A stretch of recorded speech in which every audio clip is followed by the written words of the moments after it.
আসসালামু আলাইকুম। কেমন আছেন আপনারা সবাই? আশা করি ভালো আছেন। যে যেখান থেকে আমার ভিডিও দেখেন আশা করি সবাই ভালো আছেন। আল্লাহ সবাইকে ভালো রাখছে, সুস্থ রাখছে। এই কামনা করে আজকে নতুন একটা রেসিপি আপনাদের মাঝে শেয়ার করি, বিস্কুটের রেসিপি। বাদাম দিয়ে, চিনে বাদাম দিয়ে বিস্কুটের রেসিপি। খুব দুর্দান্ত একটা টেস্ট পাবেন, খুব সুন্দর একটা স্বাদ পাবেন।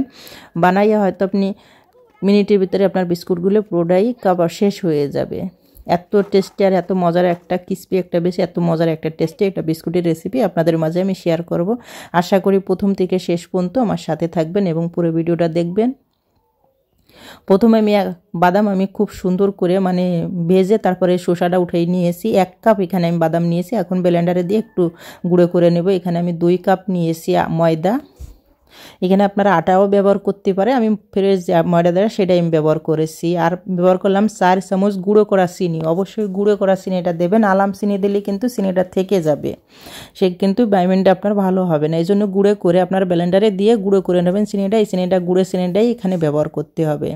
স্বাদ মতন লবণ দিয়ে একটু তেল দিয়ে আমি খুব সুন্দর করে একটু ময়াম দিয়ে নিয়েছি। এখন আমি দেখুন যে বাদামটা আমি করে নিয়েছিলাম পেস্ট, ভেজে নিয়েছিলাম, সেটাই আমি গুঁড়ো করে এর ভিতরে আমি দিয়ে দিলাম। সামান্য কিছু সাদা তিল আমি ব্যবহার করলাম। আবার আমি 2 চামচের মতন ঘি দিলাম আর একটু ময়াম দেওয়ার জন্য।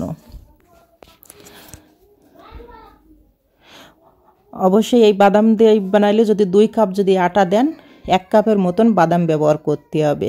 আর যদি 1 কাপ যদি আপনারা আটা ব্যবহার করেন তাহলে আধা কাপ আপনার মেজারমেন্টের কাপের আধা কাপের মতন আপনার দিতে হবে, বাদাম দিতে হবে। অবশ্যই গুঁড়ো করে দেবেন। আর এখানে আমি অল্প অল্প করে পানি দিয়ে আমি সুন্দর করে একটা ডো বানাই নেব। না হবে নরম, না হবে শক্ত। দেখুন আমার ডোটা এই পর্যায়ে দেখুন কত সুন্দর কালার আছে। এরকম করে কিন্তু আমি আস্তে আস্তে কিন্তু অবশ্যই ধৈর্যের সঙ্গে কিন্তু এই কাজটা করতে হবে। যখন আমার মাখা হয়ে যাবে তখন আমি 1 চামচ ঘি দিয়ে উপর দিয়ে আমি সুন্দর করে 1 চামচ ঘি এখানে আমি ব্যবহার করব।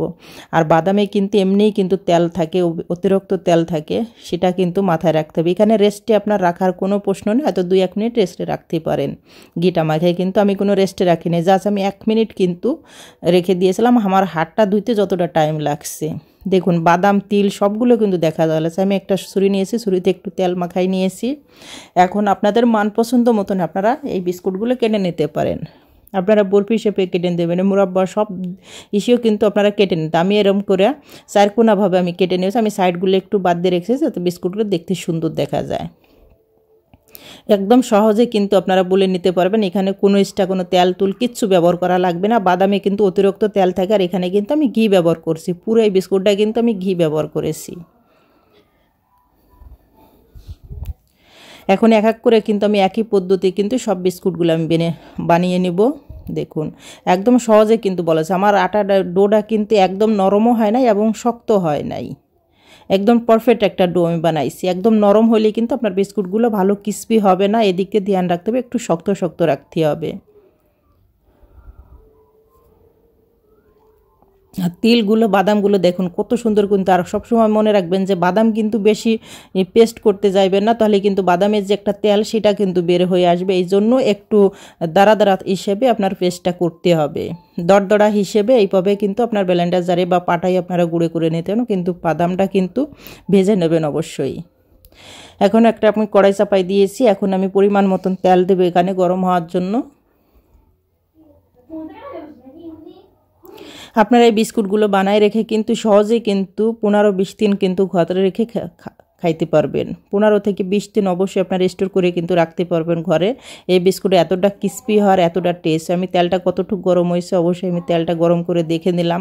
এখানে কিন্তু বেশি তেল কিন্তু একদম ফুটন্ত গরম করা যায়, তাহলে কিন্তু উপর থেকে কালার চলে আসবে বিস্কুটে, ভিতরে কিন্তু কাঁচা থেকে যাবে। এই জন্য 50-50 তেল গরম করতে হবে।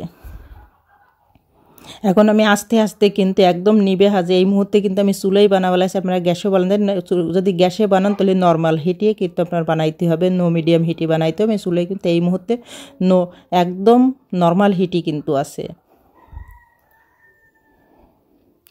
অবশ্যই বিস্কুটগুলো বানালে একটু ধৈর্য ধরতে হবে, কিন্তু তুড়াহাড়া করলে কিন্তু বিস্কুটের উপরে কিন্তু কালার চলে আসবে, ভিতরে কিন্তু কাঁচা থেকে যাবে, তখন কিন্তু আপনার বিস্কুটটা ক্রিসপি হবে না। যত আপনি ধৈর্যের সঙ্গে ভাজবেন ততটা কিন্তু আপনার বিস্কুটটা সফট এবং ক্রিসপি হবে। আর এই বিস্কুটটা খাইতে দুর্দান্ত কিন্তু একটা টেস্ট। এখানে পুরো ফ্লেভারটা কিন্তু আপনারা বাদামের পাবেন, পুরোটা ঘ্রাণ। আমি যখন বাছি মাশাল্লাহ খুব সুন্দর একটা ঘ্রাণ বেরিয়েছিল, এই জন্য পুরোটাই কিন্তু বাদামের একটা ঘ্রাণ পাবেন এই বিস্কুটই। এই জন্য বাদাম দিয়ে এই বিস্কুটটা যদি ভালো লাগে একবার হলে আপনারা বাসায় ট্রাই করেন বা বানায়েন, অবশ্যই ভালো লাগবে আশা করি। ঝটপট একটা রেসিপি, এই বিস্কুটের রেসিপি আশা করি আপনাদের খুবই ভালো লাগবে। দেখুন আমি একটা গোল্ডেন একটা কালার করে নিয়ে আসছি, খুব ব্রাউন একটা কালারের মতন হয়েছে। এবার কিন্তু আমার বিস্কুটগুলো কিন্তু দেখুন ফুলে গেছে, আরও বেশি বড় হয়ে গেছে কিন্তু ফুলাতে। এখানে কিন্তু আমি কোনো একদম বেকিং পাউডার তারপরে আপনার কোনো পাউডার আমি কিচ্ছু ব্যবহার করে নেই, জাস্ট আমি এই সব দিয়েই কিন্তু বানাই এসেছি। তাইতে কিন্তু বিস্কুটগুলো মাশাল্লাহ খুব সুন্দর হয়েছে। এক এক করে সব বিস্কুটগুলো আমি একই পদ্ধতি এরম ভেজে নেব। আপনার মেন কিন্তু ফোকাস করতে হবে চুলের আঁচ এই মুহূর্তে কতটা আছে। সবসময় কিন্তু চুলের আঁচ কিন্তু একদম নো মিডিয়ামে রাখতে হবে, তাহলে কিন্তু আপনার বিস্কুটগুলো পারফেক্ট হবে।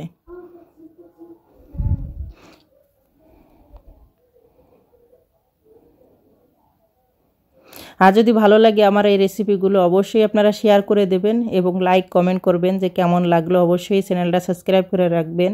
রান্নাঘর 01 সবসময় আমার পাশে থাকবেন, প্রথম থেকে শেষ পর্যন্ত আমার পাশে থাকবেন আর জানাবেন কেমন লাগে আপনাদের। আর যারা যারা সবসময় ভিডিও দেখেন লাইক কমেন্ট করেন সবাইকে আমি অসংখ্য ধন্যবাদ জানাই। আল্লাহর কাছে দোয়া করে আল্লাহ সবাইকে আপনাকে ভালো রাখুক, সুস্থ রাখুক। আর অবশ্যই আমার চ্যানেলটা সাবস্ক্রাইব করে রাখবেন নতুন নতুন ভিডিও পাওয়ার জন্য। এই মুহূর্তে আপনারা দেখেই বুঝতেছেন যে আমার চুলের আঁচটা এই মুহূর্তে আমি কতটা নর্মালে রেখেছি।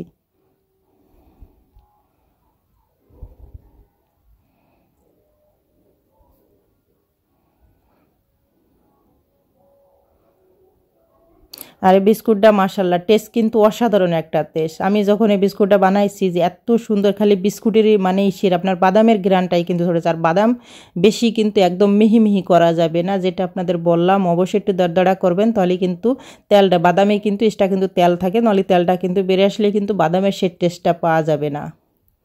দেখুন আমার এটাও কিন্তু ভাজা হয়ে গেছে, আমি আর 1 মিনিটের মতন ভেজে কিন্তু আমি তুলে নেব। দেখুন কত সুন্দর একটা কালার আছে, আর বিস্কুট ভাজার পর দেখেন তা কতটা ফুলে উঠছে। মাশাল্লাহ আমার বিস্কুট ভাজা হয়ে গেছে, এখন আমি তুলে নিতেছি। আবারও আমি বিস্কুট একই পদ্ধতিতে আমি সব বিস্কুটগুলো এইভাবেই আমি ভেজে নিয়েছি বা ভেজে নিতেছি। দেখুন অবশ্যই আমি ধৈর্য সহকারে কিন্তু এই বিস্কুটগুলো আমি ভাজতেছি, কোনো তুড়ে হাড়ার এখানে করার কোনো কারণ নাই।